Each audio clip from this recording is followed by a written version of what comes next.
Bismillahirrahmanirrahim. Assalamualaikum warahmatullahi wabarakatuh. Perkenalkan, saya Dr. Ansori Sahlan.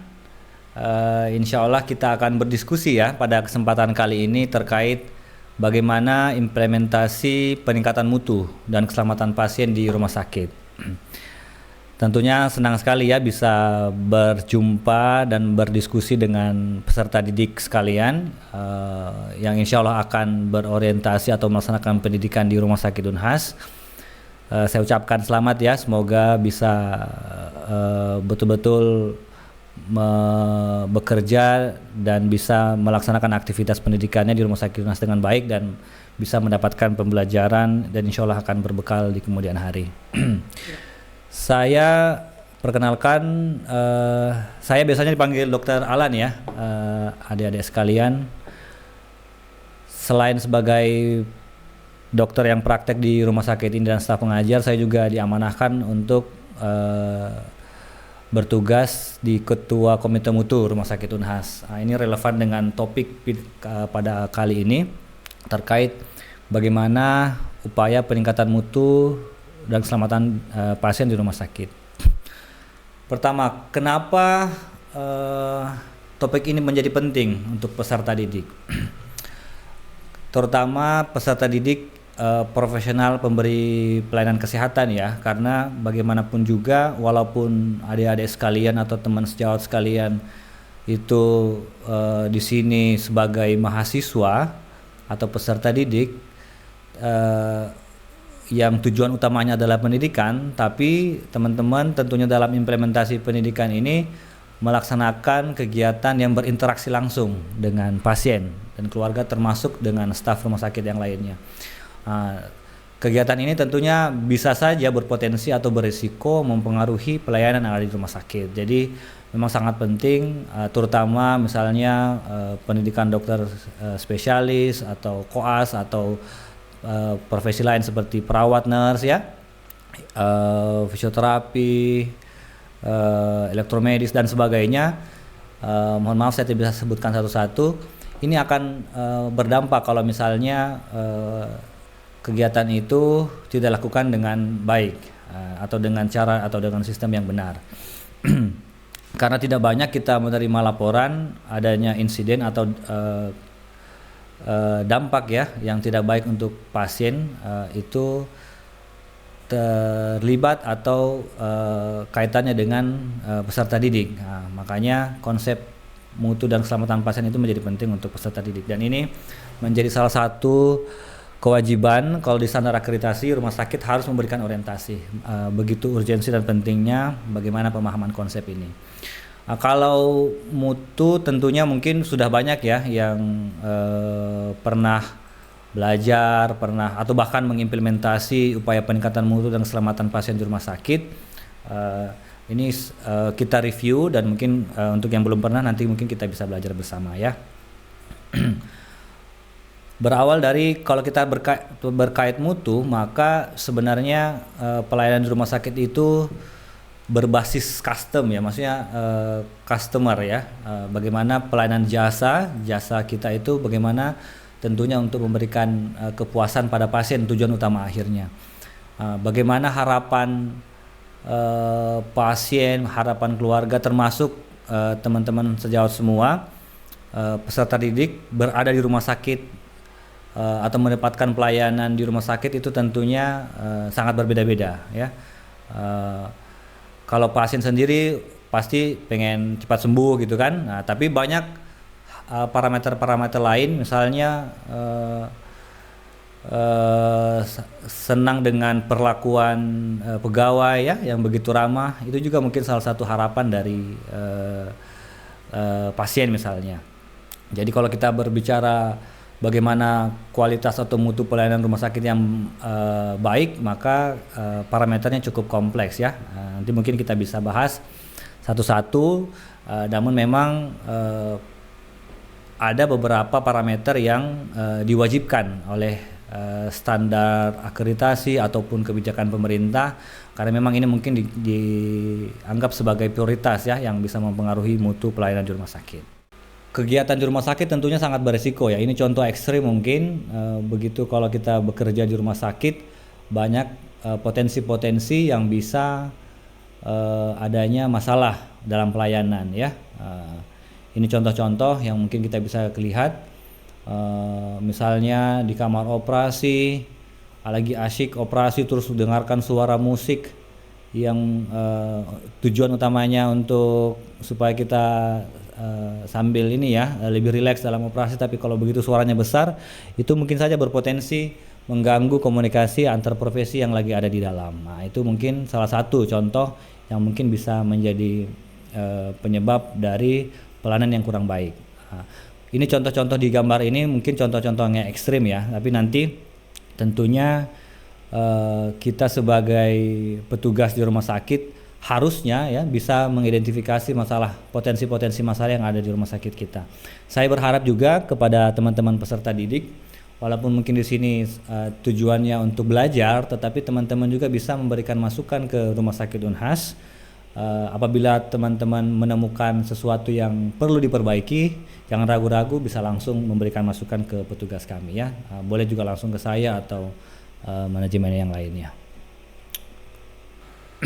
Kenapa standar mutu itu menjadi penting? Karena kalau kita lihat dari review ya terkait kejadian insiden di rumah sakit, insiden adalah kejadian di mana adanya masalah pada pasien yang bukan disebabkan oleh proses penyakitnya. Misalnya contoh, ada pasien jatuh di rumah sakit kemudian patah tulang, padahal sebenarnya itu bisa dicegah.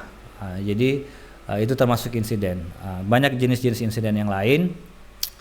Jadi apabila terjadi dampak pada pasien yang bukan karena proses penyakitnya atau yang kita sebut dengan karena proses pelayanan, maka itu disebut insiden. Oke, berdasarkan kalau kita lihat laporan insiden,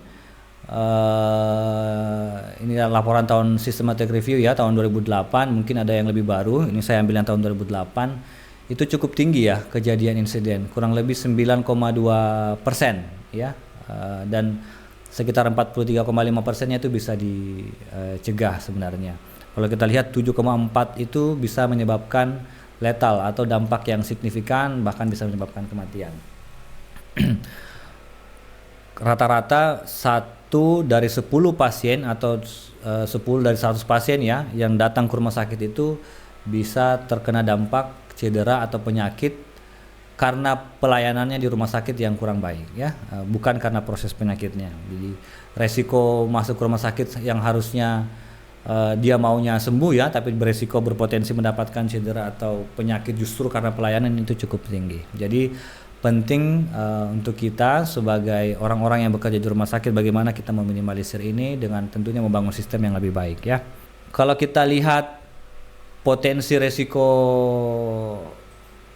pasien masuk ke rumah sakit itu dalam setahun itu kurang lebih 98.000 pasien mati ya per tahun. Kalau dibagi dalam satu hari itu laporannya bisa kurang lebih 268 orang. Jadi kalau kita lihat ya bisa satu hari itu bisa satu pesawat yang meninggal ya karena pelayanan rumah sakit karena insiden. Nah, ini jauh lebih tinggi dibandingkan kalau kita lihat insiden kalau kita jatuh dari pesawat, kalau kita naik pesawat ya. Kalau kita lihat sistem di pelayanan di maskapai penerbangan itu kan begitu detail ya, bahkan bukan hanya satu kali cek, bisa sampai double cross check sistemnya sehingga resiko itu bisa diminimalisir. PR kita pelayanan di rumah sakit, bagaimana kita juga bisa mencontoh sistem di sana, tentunya bagaimana kita meminimalisir risiko untuk terjadinya insiden di rumah sakit. Salah satu upayanya adalah bagaimana senantiasa berorientasi untuk memberikan pelayanan yang semakin baik dari hari ke hari, yang kita sebut dengan peningkatan mutu pelayanan ya. Slide. Salah satu aspek yang perlu kita pertimbangkan juga bahwa yang bekerja di rumah sakit itu adalah manusia, di mana manusia itu sering luput ya.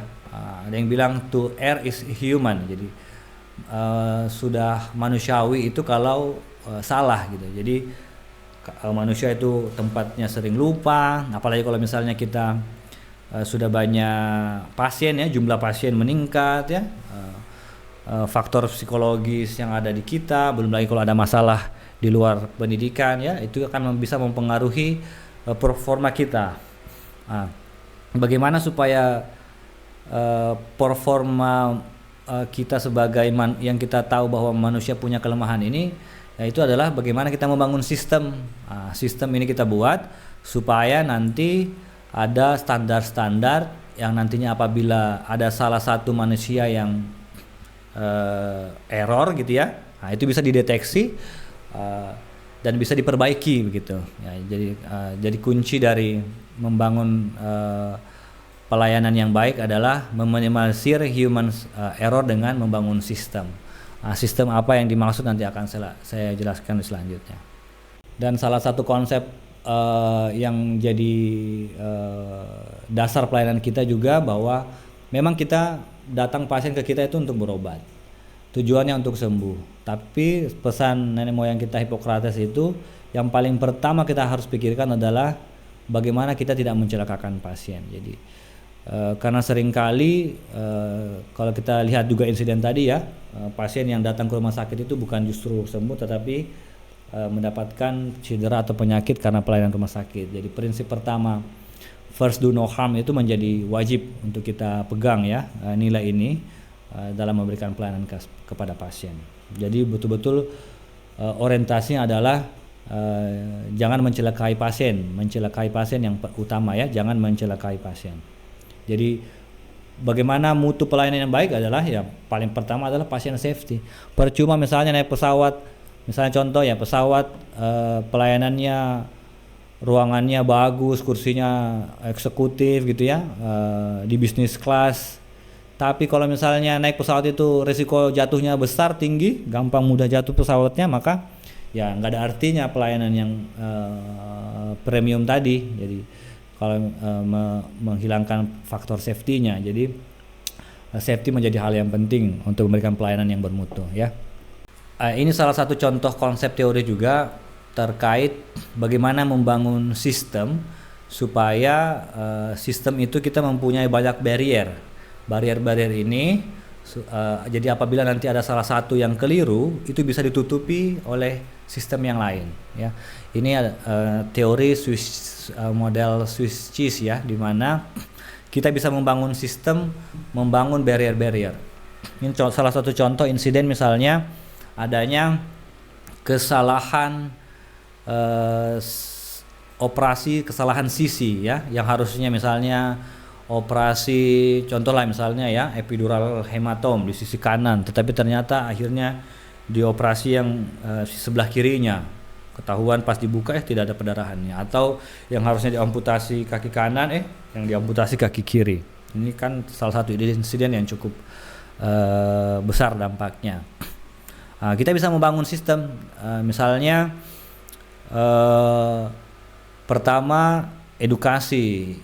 Bagaimana setiap orang-orang yang bekerja di rumah sakit ini kita lakukan edukasi. Bagaimana sistem misalnya SOP, checklist sebelum operasi, termasuk penandaan sisi, bagaimana penandaannya dan sebagainya ya.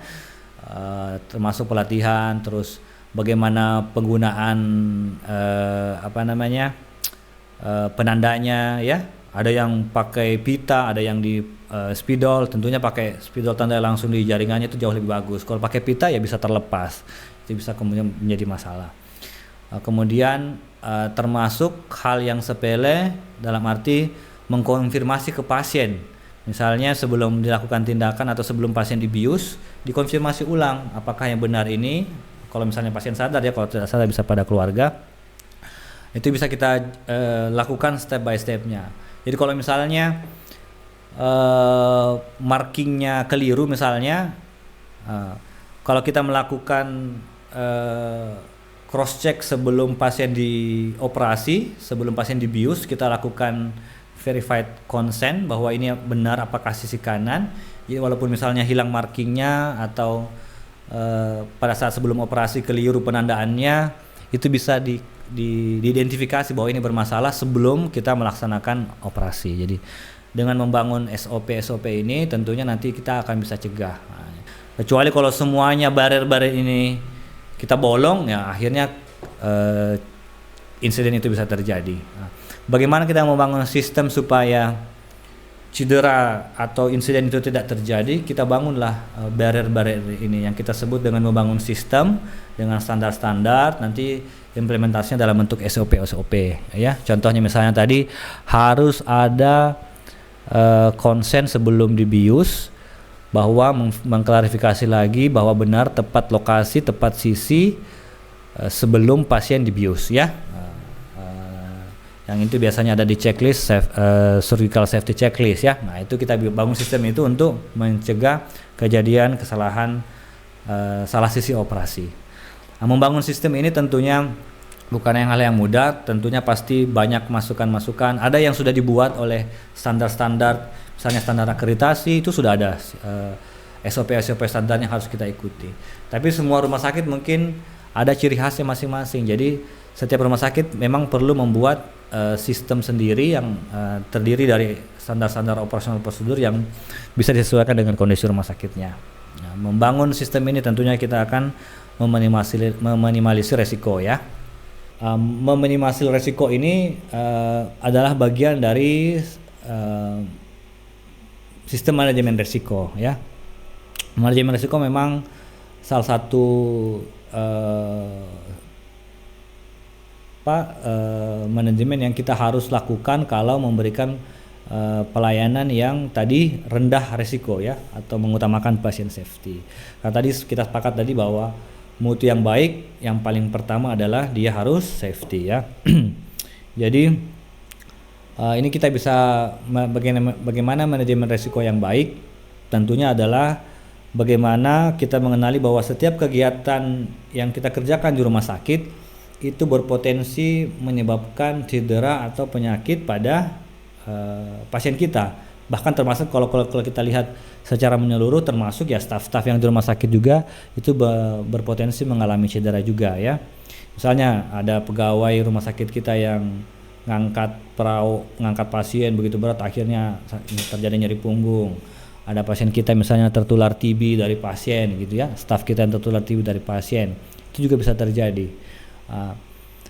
Jadi memang setiap kegiatan di rumah sakit itu bisa memberikan dampak atau potensi menyebabkan cedera atau penyakit pada pasien. Bagaimana kita meminimalisir itu? Nah, ini kita sebut dengan manajemen risiko dengan pertama mengidentifikasi kegiatan kita apa. Kemudian yang kedua adalah pada saat kita melakukan kegiatan itu apa-apa potensi yang akan bisa terjadi. Kemudian bagaimana cara kita mengendalikan resiko itu supaya tidak terjadi. Contoh misalnya kejadian infeksi pasien tertular oleh kuman atau bakteri dari pasien yang lain. Itu yang biasanya bisa disebarkan oleh petugas kesehatan. Misalnya dari dokter, dari visitor ke pasien yang satu pindah ke pasien yang lain. Bagaimana bahwa kita mengenali dokter memeriksa pasien, memegang, menyentuh pasien atau cairan pasien atau lingkungan pasien, kemudian pindah ke pasien yang lain, itu juga bisa menyentuh pasien, lingkungan pasien. Pada saat kegiatan visite saja itu bisa berdampak potensi kejadian penularan infeksi. Apalagi pada pasien-pasien yang di rumah sakit yang mungkin kondisi imunitasnya yang rendah ya.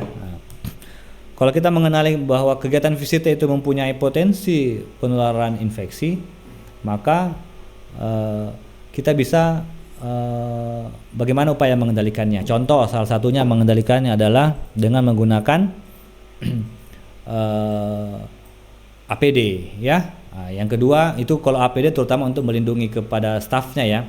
Kalau untuk membasmi atau menghilangkan kumannya, misalnya contoh dengan setiap dokter sebelum visite ke pasien lain, yaitu melakukan upaya pencegahan infeksi dengan cuci tangan ya. Cuci tangan misalnya dengan hand rub atau cuci tangan dengan sabun di air yang mengalir. Dengan kita membuat SOP bahwa setiap dokter yang visitor dari satu pasien sebelum pindah ke pasien yang lain harus cuci tangan pakai hand rub. Nah, itu bisa kita kurangi potensi dokter itu pada saat melakukan kegiatan visitor itu menularkan infeksi ya kepada pasien yang lain. Nah, ini kita juga bisa belajar dari slide ini. Contoh pasien tikus ini contohnya ya, bahwa di sini ada keju, kemudian ada perangkap. Kegiatannya adalah tikus ini mau mengambil keju ini dengan selamat supaya dia bisa senang dan bisa kenyang untuk makan kejunya. Dan tentunya supaya dia pasti berharap dia selamat tanpa mengalami cedera. Tapi sayangnya di sini ada perangkapnya. Nah, kalau kita lihat situasi kegiatan yang akan dilakukan tikus ini akan ada 3 kemungkinan yang dia berada di ketidakpastian. Ketidakpastian inilah yang kita sebut dengan potensi bisa terjadi resiko ya. Misalnya kalau dia ambil keju, dia berpotensi mengalami terluka karena kepalanya terhantam oleh perangkap. Nah, itu resiko yang bisa terjadi. Apakah bisa dia selamat tidak terluka? Nah, itu bisa saja. Misalnya kalau dia kecepatan mengambilnya lebih cepat dibandingkan kecepatan perangkapnya, ya itu bisa saja. Jadi ada kemungkinan dia mendapatkan keju dan tidak terluka. Kemudian tidak mendapatkan keju dan terluka. Ini yang paling naas ini ya, sudah tidak dapat kejunya terluka lagi. Nah, setelah mengidentifikasi kemungkinan ini, kita mencoba mengidentifikasi dan bagaimana meminimalisir resiko. Tadi salah satunya adalah mendapatkan keju itu bisa dengan tikus ini cepat gitu ngambil ya. Tapi kalau kita tahu bahwa potensi tikus itu dengan kecepatan itu seperti itu tidak bisa, maka harus mencari alternatif lain.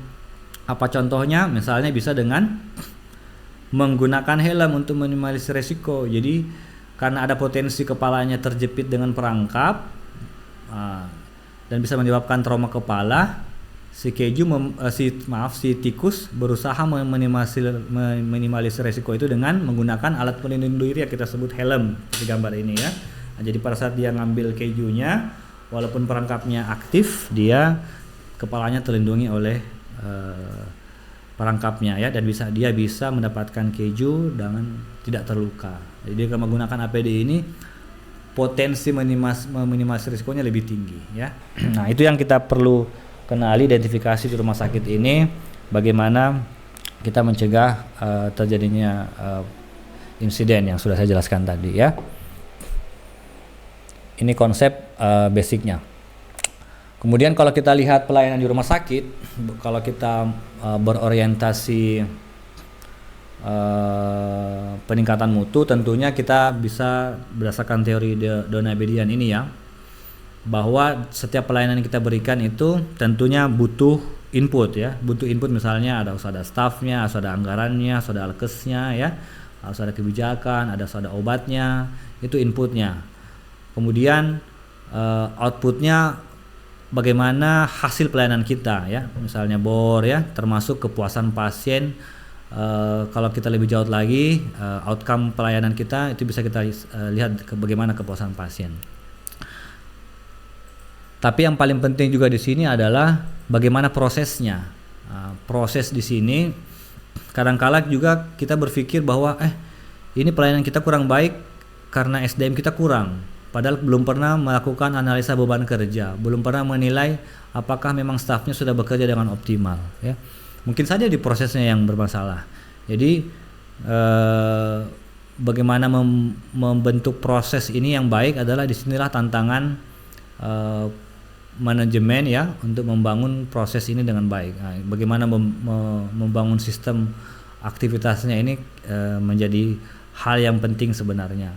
Termasuk teman-teman peserta didik nantinya juga perlu belajar bagaimana memberikan pelayanan proses yang baik ya. Kalau kita peserta didik ya, tentunya amanah kita adalah bagaimana kita bekerja secara profesional ya.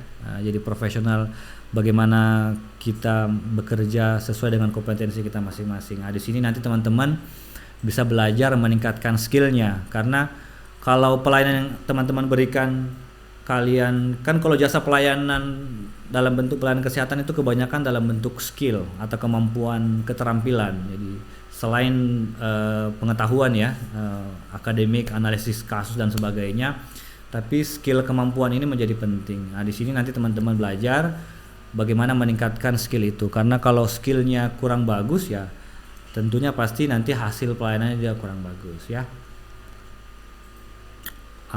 Memperbaiki mutu itu bisa dari 3 parameter ini. Kita perbaiki inputnya, misalnya kalau SDM-nya kurang ditambah, kemudian alkesnya tentunya kalau memakai alkes yang baik ya, tentunya yang dalam kondisi baik bukan kondisi yang kurang baik, obat dan BHP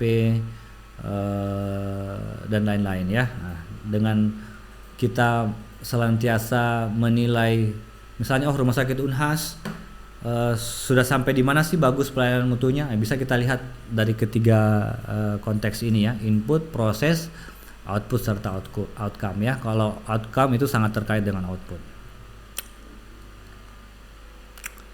Kemudian parameter mutu ini yang diamanahkan ya kalau di kita, dan memang dari standar-standar itu ada 7 dimensi mutu, ada 6 plus 1 terintegrasi ya. Jadi tadi yang pertama adalah aman. Nah, ini yang saya sebutkan tadi bahwa basic atau dasar utama pelayanan bermutu adalah pasti yang pertama aman. Yang lain-lain misalnya adil ya, memberikan pelayanan harus adil antara satu pasien dengan pasien yang lain. Adil itu belum tentu harus sama ya, belum tentu perlakuannya harus sama, tergantung dari konteks pasiennya, dari latar belakang dan sebagainya.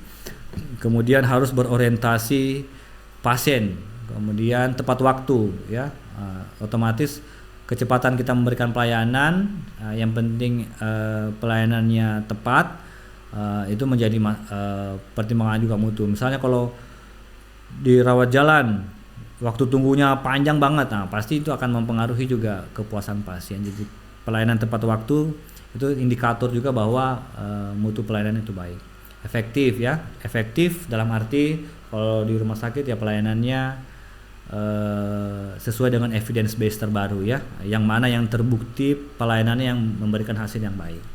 Tentunya Rumah Sakit Unhas selalu juga bagaimana memperbaiki pelayanannya sesuai dengan evidence base yang terbaru. Kemudian efisien ya, efisien bukan berarti irit atau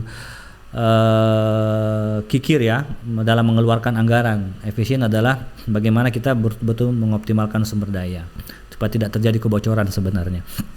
Ini 6 indikator parameter dimensi mutu. Kemudian yang terakhir adalah terintegrasi, karena biar aman tapi kalau tidak adil ya kurang bagus juga ya. Bagaimana semua 6 parameter ini kita kerjakan semua dan terintegrasi, itu akan menghasilkan pelayanan yang baik tentunya ya. Bukan hanya berorientasi pada satu dari parameter mutu ini. Jadi kita sambil mengerjakan perbaikan mutu dengan berorientasi kepada 6 parameter mutu ini ya, kita integrasikan ya.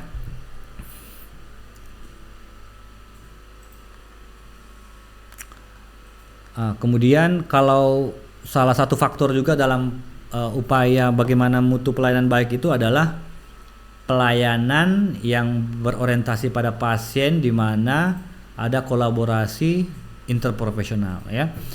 Di rumah sakit pasti banyak jenis tenaga kesehatan, mulai dokter, perawat, laborator, radiolog, perawat ya, termasuk manajemen. Belum lagi kalau tambah tadi peserta didik ya.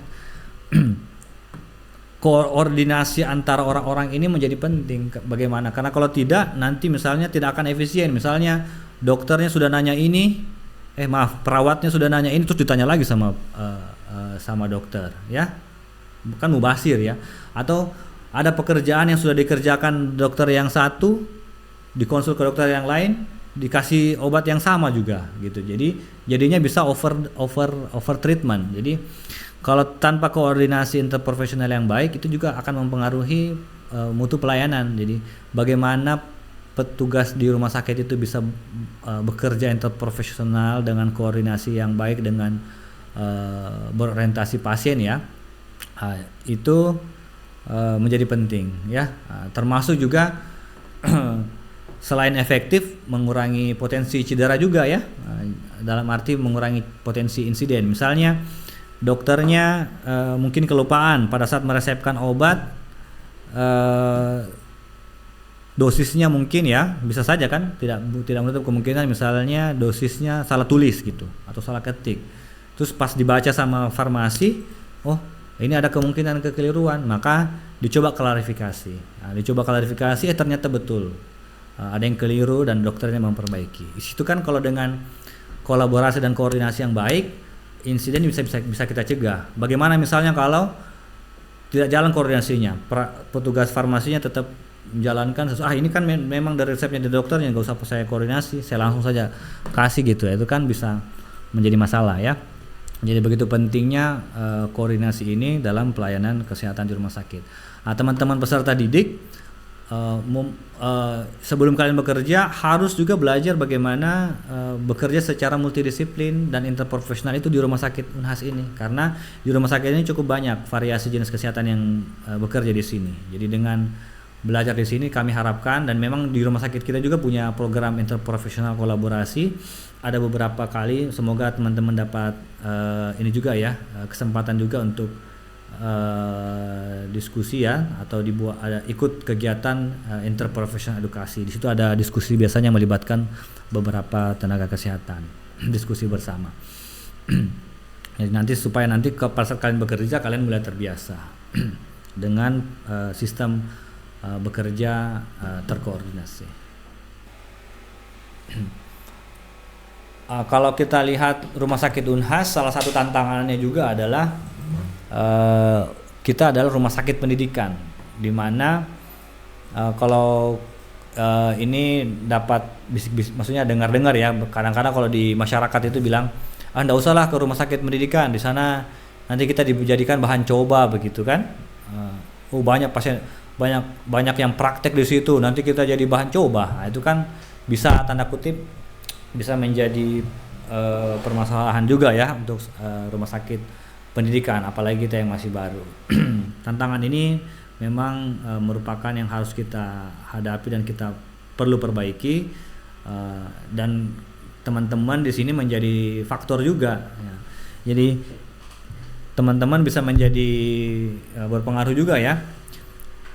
Kalau misalnya teman-teman ada dua nih, kalau teman-teman belajar baik, kemudian punya keterampilan yang baik, pada saat melayani pasien yang ada di sini, teman-teman ramah begitu ya, senyum gitu ya, menyapa pasien dengan tulus ya, dengan semangat, itu kan tentunya akan berdampak baik sebenarnya buat pasien ya. Nanti jadi positif jadinya, bukan hal yang negatif. Tapi kalau misalnya peserta didiknya pertama sudah tidak belajar, tidak tahu apa yang dia mau kerjakan, kemudian pada saat mau lakukan misalnya pasang infus, dia tidak belajar, dia tidak tahu, tidak pernah lakukan, terus akhirnya salah pada saat tusuknya, harus diulang sampai 3-4 kali baru bisa berhasil.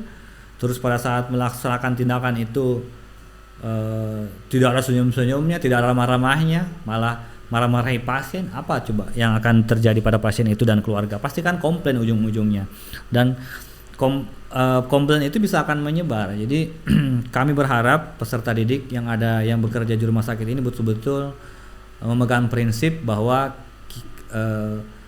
pasien itu memang adalah tempat kita belajar, tempat kita mengasah pengetahuan dan skill kita. Tapi tolong betul-betul perlakukan pasien itu dengan baik, selayaknya kita akan diperlakukan, dan selain tentunya untuk teman-teman semua, kalau memang mengerjakannya dengan baik pasti hasilnya baik buat teman-teman semua, dan insya Allah akan menjadi lulusan yang profesional dan kompeten. Termasuk ini bisa memberi dampak bahwa teaching hospital itu justru lebih bagus begitu. Karena apa? Karena misalnya coba cari rumah sakit yang swasta yang misalnya banyak tenaga kesehatannya, pasti sedikit semua, minim. Kalau di rumah sakit pendidikan pasti banyak, ada mi koasnya, ada mi perawatnya, ada mi residennya, ada mi supervisornya. Bayangkan coba kalau setiap ini datang, terus dia datang dengan senyuman, disapa dengan baik, pasti senang gitu pasiennya kan. Jadi Memang bermata dua ya. Kalau kita bagus ya insya Allah hasilnya bagus. Jadi saya minta teman-teman semua bagaimana kita mengubah ya citra rumah sakit pendidikan itu menjadi lebih baik lagi ke depannya. Bagaimana upaya peningkatan mutu? Memang kita tidak bisa menjadi baik itu dalam parameter 100% langsung bagus ya, pasti ada tahapan. Jadi makanya tidak mungkin juga kita langsung bagus sekali gitu ya. Nah, pasti harus ada proses yang kita lewati, yang kita sebut dengan makanya peningkatan mutu berkelanjutan. Minimal kita ada perbaikan dari hari ke hari ya. Jadi dengan membangun sistem yang kita sempat diskusikan tadi. Quality improvement yang berkelanjutan ini sebenarnya identik ya. Kalau kita misalnya, kalau saya sih biasa kembali kepada diri saya sendiri, bagaimana kita setiap hari bisa menjadi orang yang lebih baik lagi dari hari ke hari gitu ya. Contoh misalnya saya selalu kasih contoh bagaimana sih kita mengetahui apakah kita sudah baik, sudah berapa baikkah kita. Itu harusnya kan harus ada feedback kan, harus ada alat ukur. Misalnya contoh, bagaimana sih Rumah Sakit Unhas sudah berupaya mencegah penularan infeksi, salah satunya misalnya kepatuhan cuci tangannya. Kita bisa lihat parameter kepatuhan cuci tangannya.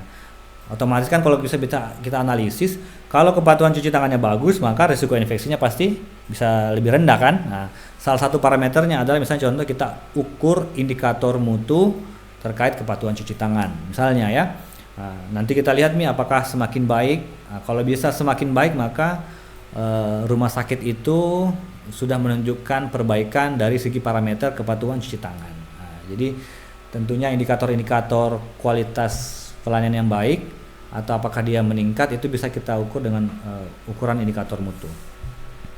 Nah, di Rumah Sakit Unhas ini juga ada indikator-indikator yang kita ukur untuk melihat seberapa baikkah pelayanan kita di rumah sakit ini. Ada beberapa indikator. Ada indikator yang memang diamanahkan oleh pemerintah yang kita sebut dengan indikator nasional mutu. Ini ada 13 ya. Ada juga indikator mutu Rumah Sakit Unhas ya. Ada juga indikator mutu unit. Nah, untuk indikator mutu nasional, kalau kita lihat di sini, teman-teman misalnya dokter itu terkait beberapa indikator ini, misalnya kepatuhan kebersihan tangan, dokter dinilai, residen dinilai, koas dinilai ya, perawat juga dinilai, kepatuhan penggunaan APD, identifikasi pasien, waktu tunggu rawat jalan terkait nggak dengan dokter? Terkait, kalau dokternya datang terlambat, nah, waktu tunggu rawat jalan meningkat. Kepatuhan visiti dokter ya, dan lain-lain. Jadi begitu banyak indikator yang sangat terkait dengan profesi kesehatan ya, termasuk sebenarnya peserta didik. Di Rumah Sakit Unhas selain staf dinilai, juga kita menilai peserta didik. Jadi nanti misalnya kepatuhan cuci tangan juga dinilai bagaimana kepatuhan cuci tangan peserta didik. Kenapa? Karena ya mau tidak mau, karena kan berdampak. Misalnya bisa enggak infeksi menular karena PPDS atau koas yang tidak cuci tangan? Ya bisa, sangat bisa, karena dia sangat langsung bersentuhan dengan pasien ya, termasuk profesi yang lainnya. Rumah Sakit Unhas sudah berupaya untuk bagaimana kita budaya mutu itu walaupun mungkin masih belajar dan berproses, tapi kami sudah mencoba membangun sistem bagaimana kita meningkatkan mutu pelayanan rumah sakit ini dengan manajemen risiko, kemudian membuat program kerja dengan orientasi peningkatan mutu dan keselamatan pasien, termasuk senantiasa mengukur indikator mutu dan memberikan upaya perbaikan apabila hasilnya belum optimal ya. Dan kami juga ada komite mutu yang berkoordinasi dengan direktur dan manajemen ya untuk terkait implementasi mutu. Dan semua indikator-indikator itu akan kita laporkan ke direksi sampai ke dewan pengawas ya. Ini contoh indikator mutu terkait kepatuhan cuci tangan misalnya ya. Ini kalau kita lihat trennya naik turun ya. Kemudian kalau kita analisa lebih lanjut, ini tahun 2023 ini Bahkan kita analisa berdasarkan 5 momennya ya, misalnya di waktu kapan sih PPA itu tidak patuh ya. Ini contohnya lebih banyak rendah pada sebelum kontak dengan pada pasien ya. Nah, ini menunjukkan teman-teman itu jauh lebih melindungi dirinya sendiri dibanding melindungi pasien sebenarnya ya. Kalau kita analisis. Tapi yang lain cukup tinggi. Kalau di sini kalau terkait dengan peserta didik itu kami juga mengukur tentang peserta didik ya. Di mana nih ya, peserta didik? Nah, ini ya. Polanya hampir sama, tapi jauh lebih rendah yang peserta didik. Dan kadangkala trennya itu kalau baru masuk turun lagi ya, naik lagi. Saya harap dengan orientasi ini teman-teman sudah mendapatkan pembekalan dan pada saat mulai praktek itu sudah menerapkan SOP-SOP yang harus dilakukan di rumah sakit ini.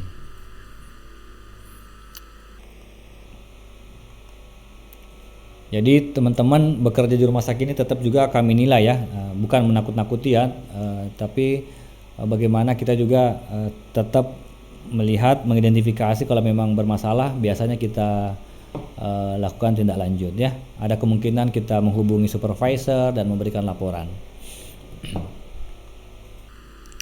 Kemudian terkait insiden, nanti akan keselamatan pasien akan dibahas lebih lanjut tentang materi atau topik sasaran keselamatan ya. Jadi di sini juga saya bahas singkat saja bahwa yang saya sebut insiden tadi di depan itu bisa karena masalah di pelayanan atau masalah di manajemen ya. Nanti teman-teman bisa kasih masukan di apabila ada masalah di service delivery problemnya ya. Nanti mohon memberikan masukan, dan apabila teman-teman mendapatkan insiden mohon bisa melaporkan kepada kami. Nanti ada ini jenis-jenis Sentinel dan KTD nanti akan dibahas lebih lanjut oleh yang topik tentang sasaran keselamatan pasien ya. Nah, di sini juga dilaporkan secara rutin. Kemudian ada jalur pelaporannya ya, ini ada linknya. Kemudian ini ada formnya khusus yang harus diisi. Oke, nanti bisa dibuka dan dilihat. Mudah sekali untuk isinya, jadi tinggal ngisi ya. Apa sih prinsip kenapa kalau ada insiden itu perlu dilaporkan? Kalau misalnya ada pasien jatuh karena tidak ada railing tempat tidurnya. Coba misalnya kalau tidak ada yang lapor bahwa pasien itu jatuh. Misalnya dia jatuh tidak cedera atau jatuh cedera tapi tidak ada yang lapor. Jadi mungkin kepala ruangannya, perawatnya ya sudah itu jatuh, sudah tuh pasien itu dipulangkan. Mungkin tidak ada pasien datang lagi dan jatuh lagi. Sangat besar kemungkinannya kan? Jadi bagaimana kalau misalnya dia dilapor ada jatuh terus dia lapor ke manajemen. Nanti manajemen pastinya tentunya akan tahu kan bahwa oh ini ada masalah, ada potensi masalah, potensi resiko yang harus kita perbaiki. Nah, dengan adanya pelaporan insiden, tentunya nanti manajemen akan tahu oh di situ ada bolong, ada yang keliru yang perlu kita perbaiki. Nah, jadi dengan adanya insiden sebenarnya ini teman-teman kalau melapor itu memberikan masukan untuk rumah sakit bisa memperbaiki sistem yang sudah ada saat ini. Dan tentunya dalam pelaporan insiden ini kita berprinsip no blaming, tidak ada yang disalahkan, karena kebanyakan memang insiden itu bukan karena masalah orangnya ya, tetapi masalah sistem yang mungkin perlu diperbaiki. Kecuali ya kalau memang ada perilaku yang tidak dibenarkan ya, itu yang mungkin karena kedisiplinan itu tentunya akan lain ya. Kalau kita berbicara tentang insiden, kita berusaha untuk memperbaiki sistemnya. Kemudian no shaming, no name. Jadi memang pada saat pelaporan itu tidak akan dilapor namanya siapa. Mungkin kita akan bentuk tim untuk menginvestigasi, akan mewawancarai teman-teman, tapi tidak akan berdampak ya kalau memang tidak ada kaitannya dengan perilaku yang tidak dibenarkan ya. Kalau teman-teman tidak terkait dengan itu maka insya Allah akan aman ya, tidak ada masalah. Jadi kami berharap teman-teman juga membantu Rumah Sakit Unhas dalam pelaporan ini. Dan kalau sebagai profesi kesehatan atau kita sebagai SDM ya, tenaga kerja, pegawai di rumah sakit, peran kita memberikan pelayanan yang baik itu sebenarnya tercermin dari bagaimana kita, orangnya kita seperti apa, begitu ya. Kalau kita bekerja, apakah kita kompeten? Ya, kalau kita tidak kompeten pasti akan berdampak pelayanan yang kurang baik. Apakah kita berperilaku baik? Kalau kita berperilaku baik, ya insya Allah akan baik hasilnya. Tapi kalau tidak berperilaku baik, mempunyai potensi untuk memberikan pelayanan yang kurang baik. Apakah kita beretika, ya, termasuk bagaimana memenuhi administrasi. Terus yang terakhir, sebenarnya kalau saya biasanya bagaimana sebenarnya niat kita ya, dari hati nurani kita masing-masing, seberapa niat kita dalam melaksanakan pekerjaan itu. Biasanya kalau niatnya baik, pasti pekerjaannya juga baik ya. Dan tentunya panjang lebar kita bahasakan tadi, kalau setiap hari kita selalu bangun pagi dan berniat baik, datang ke rumah sakit dengan bekerja yang baik dan optimal, insya Allah tentunya dampak kita terhadap pelayanan rumah sakit ini menjadi pelayanan yang baik itu sangat besar ya. Saya berharap juga teman-teman bahwa upaya peningkatan mutu itu selain memperbaiki rumah sakit, memperbaiki diri sendiri juga ya, mumpung kalian lagi sekolah, bagaimana membentuk karakter kalian itu berorientasi mutu, setiap hari memikirkan bagaimana bekerja yang baik. Nanti kalian akan menjadi kebiasaan nanti setelah selesai. Jadi mumpung kalian masih sekolah, mohon ya bekerja betul-betul sesuai standar prosedur, mengupayakan yang terbaik dan selalu menjadi baik dari hari ke hari ya. Dan tentunya insya Allah kalau kalian betul-betul niatnya baik, bukan hanya sekedar kalian sini sekolah, hanya lewat sekolah gitu dapat akhirnya menjadi lulusan, bisa jadi spesialis, jadi dokter, jadi perawat, jadi nurse, jadi fisioterapis, dan lain-lainnya ya, bidan ya, farmasis dan sebagainya. Kalau kalian mengerjakan pendidikan ini dengan baik, insya Allah kalian juga bisa beribadah gitu ya, punya pahala juga kalau misalnya niatnya baik. Jadi dapat double ya, dapat ilmu, dapat kompeten dan dapat pahala insya Allah ya. Dan bagaimana kalian kedepannya misalnya menjadi dokter spesialis seperti apakah kalian kalau sudah selesai, menjadi dokter umum seperti apakah kalian kalau sudah selesai, menjadi perawat nurse seperti apakah kalian kalau sudah selesai ya, menjadi bidan, farmasi, fisioterapis, tenaga kesehatan lainnya ya ke depan setelah selesai. Tentunya ini tergantung dari niat yang ada dalam hati, bagaimana kalian membiasakan kegiatan kalian sehari-hari menjadi orang yang profesional, kompeten ya, tentunya juga bersifat ramah. Kalau kalian biasakan, itu akan mencerminkan nanti kalian seberapa atau bagaimanakah kalian nanti 5 tahun ke depan ya. Semoga insya Allah ya, dengan belajar di rumah sakit Unhas ini kalian bisa menuntut ilmu dari segi pengetahuan, bisa mengasah skill keterampilan kalian. Yang terakhir jangan lupa sikap ya, kalian bisa menjadi lebih baik, menjadi orang yang lebih baik, berorientasi pelayanan pasien dengan tulus, melayani dengan hati, dan insya Allah menjadi dokter yang baik dan beretika ya. Terima kasih, mungkin itu yang bisa saya sampaikan. Semoga bermanfaat untuk teman-teman semua. Sekali lagi, belajar meningkatkan mutu itu kita harus mulai dari diri kita sendiri. Kemudian bagaimana kita membangun sistem di rumah sakit ini, teman-teman juga mempunyai peran ya untuk memberikan masukan, termasuk teman-teman juga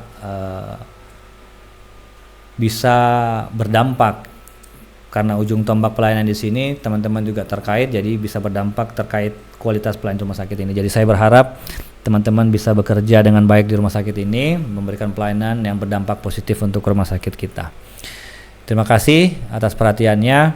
Semoga kita sama-sama ya senantiasa berupaya meningkatkan mutu dan keselamatan pasien di rumah sakit Unhas maupun di tempat kerja nanti di kemudian hari.